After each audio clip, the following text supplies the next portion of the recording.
Hi guys, खुलुमबाय कामेश्वर बर' चेनेलजों finish बयखौबो गोसो गोथारै बारगायनाय जाबाय दिनै मोनसे टपिक लानानै फैदों बे टपिकआनो जाबाय बिराद इम्पर्टेन्ट ट्राइबेलफोरनि थाखाय स' नोंथांमोना जोबजासे नायबानो जाबाय स्किप खालामबा बुजिनाय नङा मोनसे भाइरेल कल रेकर्डिं फैदों एबा रेकर्डिं आरोना आरो जायफोरा आंनि चेनेलखौ मोजां मोनो जेसां हायो बे जोबजासिम नायनानै लाइक शेयार कमेन्ट खालाम आरो जायफोरा गोदान फैदों अननानै आंनि चेनेलखौ साबस्क्राइब खालामना लादो आरो खनायाव बेल आइकन दं बेखौबो थुनानै अल खालामना ला बेजों हारिनि माहारिनि गोदान आपडेट नुनो मोनगोन नोंसोरो स' बेखायनो खावलायबाय निस्सय आरो मोनसे बै जा रेकर्डिं बेखौ मोजाङै खोनासंबानो जाबाय नोंथाङा ओरैनो बुजिनो मोनगोन आरो कल रेकर्डिं खोनानाय उनाव नोंसोरो मा बुजिनो मोनखो आंनाव कमेन्ट खालाम स' आसा थाबाय निस्सय नोंथांमोना जोबजासे नायगोन होननानै स' दिन्थिनोसै कल रेकर्डिं आरो मोनसे खोथा जाय आं कल रेकर्डिंखौ लानाय जादों बेयो जाबाय डिएसएलआर ब्लगनिफ्राय बेयो बिटिआर चिरांनि स' बिथांमोनखौ आंनि ब्लगखौ जुदि नायोबा निमाहा बिनाय थाबाय जाहाथे आं नोंनि ब्लगनिफ्राय बे भइस रेकर्डिंखौ दिन्थिनाय जादों स' नोंथांमोनाबो गाज्रि मोनाबानो जाबाय स' आं दिन्थिनोसै हेलो नमस्कार गुड मर्निंग नमस्कार মই ডাক্তৰ ফুকন চন্দ্ৰ বড়ো কৈছিলো আমি এমএলএ সাহেব নহয় জানো হয় ভালে আছে মই ডাক্তৰ ফুকন চন্দ্ৰ বড়ো কৈছিলো হয় কিবা ছয়গড় কালি আজি পেপাৰত পালো মানে ট্ৰাইবেল বেল্টৰ মাটি মানে আহোম কোচ আৰু কিবা গোৰ্খাবিলাকক মাটি ম্যাদী পাট্টা দিছে কিন্তু একচুয়ালি ট্ৰাইবেল বেল্টত মাটি দিব নোৱাৰে নন ট্ৰাইবেল মানুহবিলাকক কি হিচাপত দিলে পট্টাটো দিয়া নাই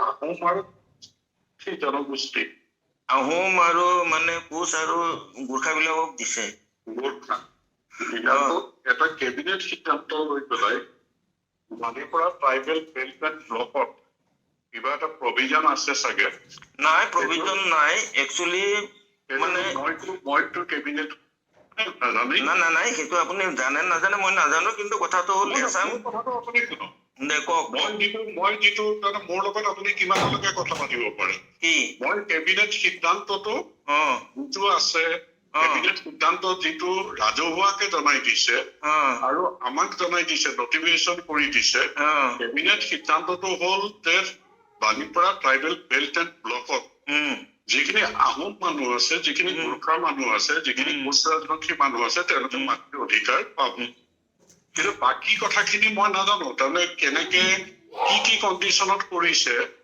এই কথাখিনি যদি আপোনালোকে চিফ মিনিষ্টাৰক এখন লেটাৰ দিয়ে বা এটা ডেপুটেশ্যন কৰি লগ কৰে আমি কেবিনেট সিদ্ধান্তটোহে আদৰণি জনাইছো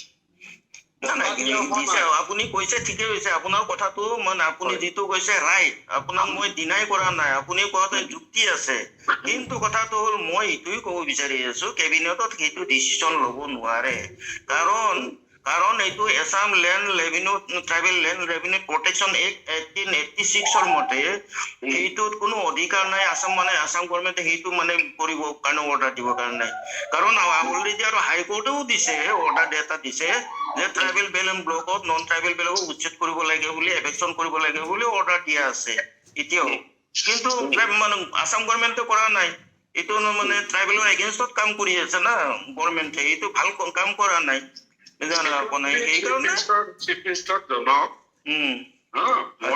সমষ্টিটোৰ বিধায়ক হিচাপে সকলোৱে অধিকাৰ পোৱা হেৰি কৰাটো মই বিচাৰিম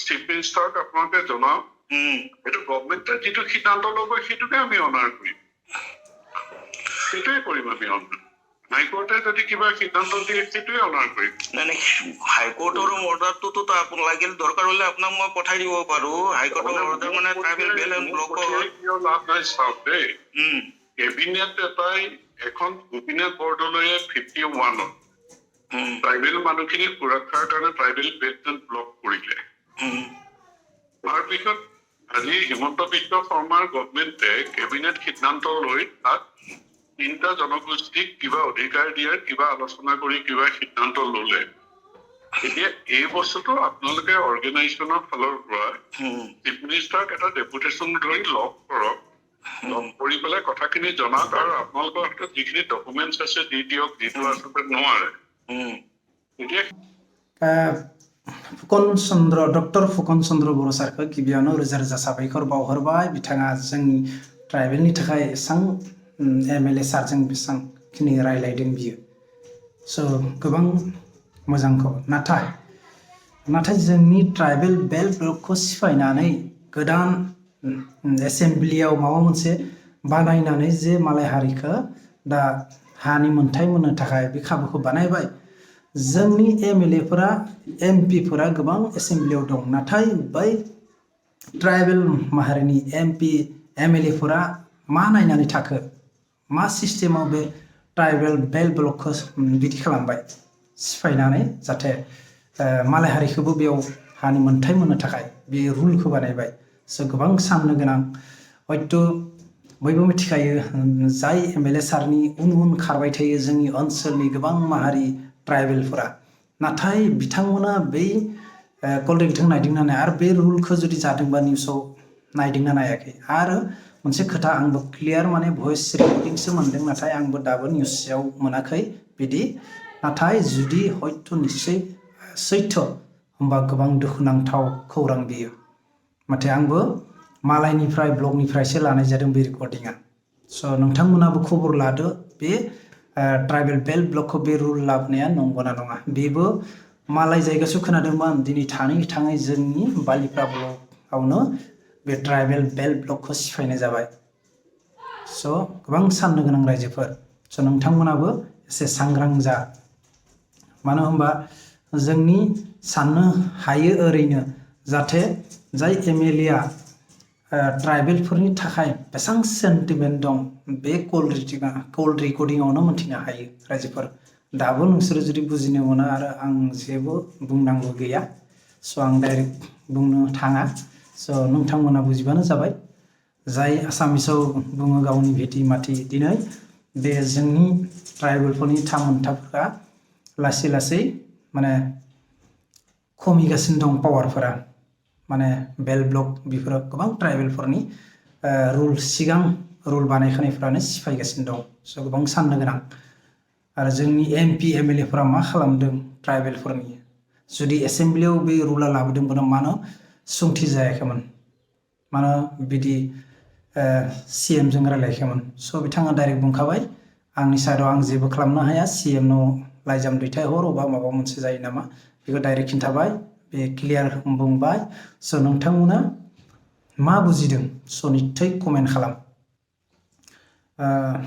बेनो साननो गोनां। आरो मोनसे दुखुनांथाव जाथाय, जों सारिदुवार ओनसोलानो बालिपारा ब्लकनिनो मानसि।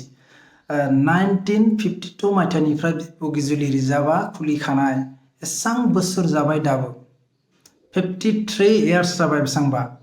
दासिमहालागि 53निबो बांद्राय जादोंसो, दासिमहालागि जोंनि ट्राइबेलफोरनि हाया मियादि जायाखै। साननो गोनां। नाथाय ट्राइबेल बेल्ट ब्लकखौ सिफायनानै होबाय। साननो रायजोफोर एकदम मोजां साननानै गोबां साननो गोनां फैबाय। नाथाय जोंनि माखासे दैदेनगिरिफ्रा बुजिनाय नङा। आं ब्लग बानायदोंना आंखौबो गाज्रि मोनगोन बिथांमोना।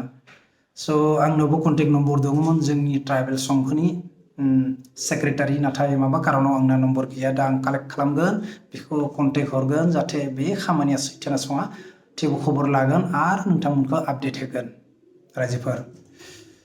नोंथांमोना आरो आंनि चेनेलखौ फरायनो नाया। जोंनि बे मटिभेसन ब्लग, जोंनि डेभलप बेफोरखौ गावनि माहारिनि ट्राइबेलफोरनि बे देखायो, नाथाय गोबां मानसिफ्रा नाया।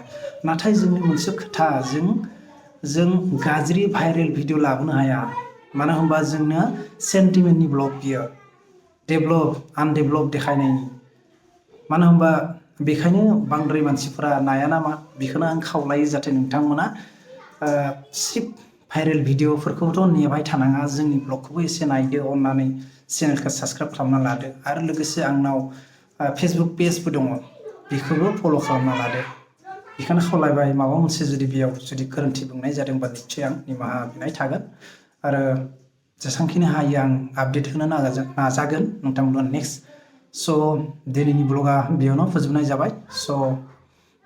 आरो जोबनायाव बेखौनो बुंनो नागिरो जे जायफोरा गोदान फैदों आंनि चेनेलखौ नोंथांमोना अननानै साबस्क्राइब खालामना ला खनाय बेलाइकन दं बेखौबो बेलाइकनखौ थुनानै अल खालामना ला आरो जायफोरा आंनि ब्लगखौ जोबजासे नायबाय आं बिथांमोनखौ रोजा रोजा साबायखर थाबाय स' दिनैनि ब्लगा बेयावनो फोजोबजाबाय स' बाय बाय सि इउ नेक्स्ट ब्लग